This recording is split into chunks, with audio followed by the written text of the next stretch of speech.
এই তালের পিঠা খুবই মজাদার। যদিও তাল একটি ফল, তবে এর দিয়ে আমরা পিঠা পায়েস খেয়ে থাকি। এই পিঠা পায়েসের জন্যই তাল বিখ্যাত।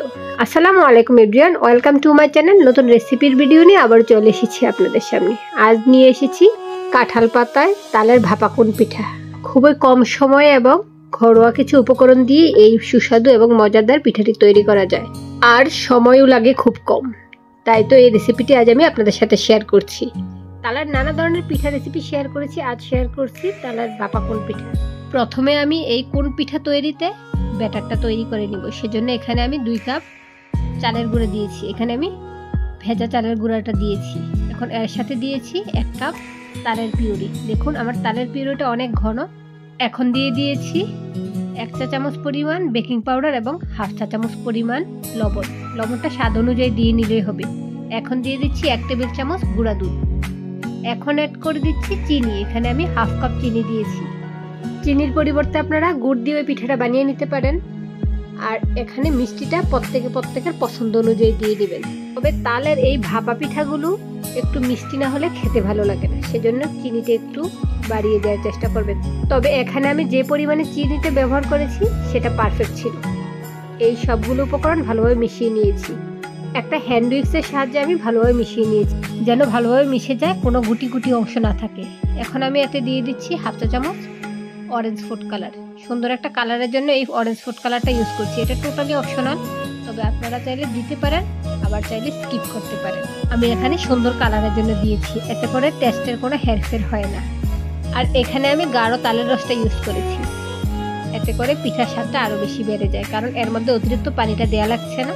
তালের রস বের করার পদ্ধতিটাও আমার চ্যানেলে দেওয়া আছে, আপনারা চাইলে দেখে নিতে পারেন। এখন এর মধ্যে আমি দিয়ে দিয়েছি কুচি করে রাখা নারিকেল। আপনারা চাইলে এখানে কোরানো নারিকেলও দিয়ে নিতে পারেন। এখন নারিকেলটা দিয়ে ভালোভাবে মিশিয়ে নিচ্ছি। আমার চ্যানেলে তালের অনেক ধরনের পিঠা শেয়ার করেছি, আপনারা চাইলে দেখে নিতে পারেন। আর ভিডিওটি ভালো লেগে থাকলে ভিডিওটিতে একটি লাইক দিয়ে যাবেন। আর চ্যানেলে নতুন হয়ে থাকলে চ্যানেলটি ঘুরে আসুন, অনেক ধরনের ভিডিও রয়েছে। ভালো লেগে থাকলে চ্যানেলটি সাবস্ক্রাইব করে পাশে থাকা বেল আইকনটি বাজিয়ে দিবেন। ব্যাটারটা ভালোভাবে মাখা হয়ে গিয়েছে, আমি অতিরিক্ত কোনো পানি দিতে হয়নি। এখন আমি কাঁঠাল পাতার কোণগুলো তৈরি করে নিচ্ছি। দেখুন কাঁঠাল পাতাটাকে কিভাবে আমি ভাঁজ দিয়ে নিচ্ছি। পানের খিলগুলো যেভাবে তৈরি করে সেভাবেই করে নিচ্ছি। তারপর একটা টুথপিক দিয়ে আটকে নিচ্ছি। কাঁঠাল পাতা কোন পিঠা, সেজন্য কাঁঠাল পাতা দিয়ে কোনগুলো তৈরি করছি। আমি আপনাদেরকে আরেকটাও বানিয়ে দেখাচ্ছি। আর নিচের অংশটা এভাবে একটু আঙ্গুল দিয়ে চেপে তারপরে ভাঁজটা দিবেন, এতে করে নিচে দিয়ে কোনো ফাঁকা অংশ থাকবে না। পরবর্তীতে ব্যাটারটা দেওয়ার পর পড়ে যাবে না। দেখুন আমি আপনাদেরকে কয়েকটা বানিয়ে দেখিয়ে দিয়েছি।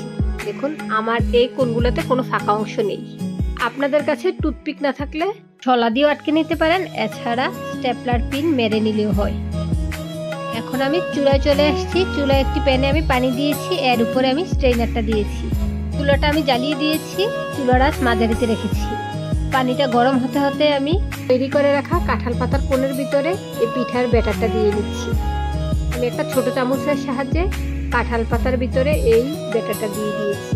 এখন উপর দিয়ে আমি কোরানো নারিকেল দিয়ে সাজিয়ে দিচ্ছি, এতে করে পিঠাটা খুবই সুন্দর দেখায়। আর ব্যাটারের ঘনত্বটা কেমন রয়েছে আপনারা তো দেখতেই পেলেন। আমি অতিরিক্ত কোনো পানি অ্যাড করতে হয়নি। 2 কাপ চালের গুঁড়া দিয়েছি, এর মধ্যে ঘন 1 কাপ তালের রস দিয়েছি। তালের রসের পরিমাণটা বেশি হলেই খেতে ভালো লাগে। দেখুন আমি আরেকটি কোণও তৈরি করে নিচ্ছি।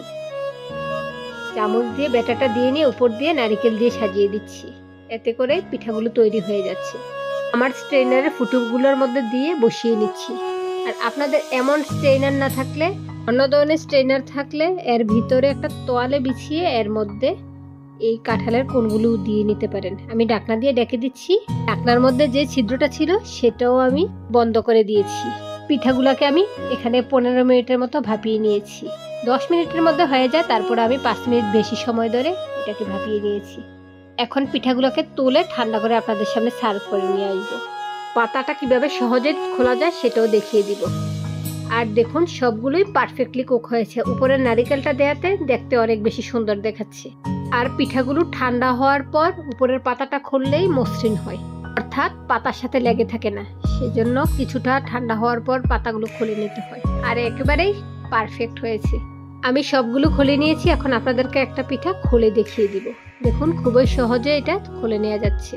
টুথপিকটা টেনে খুলে নিয়ে পাতাটাকে খুলে নিলে হয়ে যায়। এই তো দেখুন কোন পিঠা রেডি। আমার ছেলে তো এটাকে বলে আইসক্রিম পিঠা, সে খুবই পছন্দ করে। আর পিঠাগুলো একেবারে পারফেক্টলি ফুলে উঠেছে। আশা করি ভিডিওটি ভালো লেগেছে। আবার চলে আসবো অন্য কোনো নতুন রেসিপির ভিডিও নিয়ে। আল্লাহ হাফেজ, আসসালামু আলাইকুম।